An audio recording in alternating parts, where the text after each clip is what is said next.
Защото не мога после да влачим стая. Пак ще го дигнем изправено в това. Как ще го дигнем? Ама там ще стигне и ще го извлачим до това, бе. Къде? На количката отгоре. Да, ама не мога го влачим или пък може да може. Ама я дай тази тръбата тук сега. Не, чай. Дай тръбата, копо, че е сериозно. Дигни и изкараме. Добре. Ако не ще го държа. Дай коли отзад. Айде, дай изкарай тръбата. Спай се. Дай тръбата.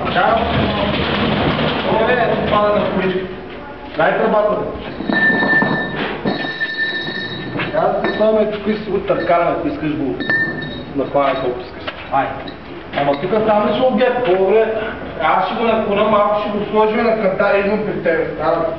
Става. Държиш го, Не, дай на кантарно да го. Чай да излезем аз. Айде, излез. Ама не мога това така да който. Дай го пуска да така. Как ме дава, така ще го държи. Аз сега ще се подпуга копане. Няма да се купи. Кое няма, дай тази тръба да я махне. Не. Рости, бе. Дай е. Извади си двата крака от количката. Маница. Само от едната страна на количката стъпи, от външната. Не мога да не. Дай такова, мани го това, аз ще го държа. Дай някаква греда, ще го пусна да си падне върху гредата на мета и това е. Дай. Не бе, дай пускай го надолу, бе, брате, ще го издържим, бе, това. Да, това да не може да го издържа. Можем, аре да пробвам. Не мога да го дигнем и тук да го поддържам някъде. По-добре. Абе, дай го насам, бе. Абе, дай го насам, бе. Пускай го. Много е тежко. Не е чак толкова. И как какво ще правим? Сега ще го пускам надолу. Бе. Пускай го честно. Ей го насам. Там дракът.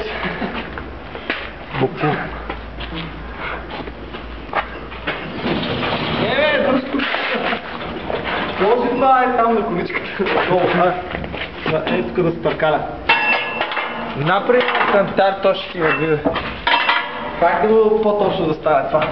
Пак е на работа. Я потикай ти. Чакай да го дигнем. Долу сложи тази тръба бързо долу. Пускай. Пускай.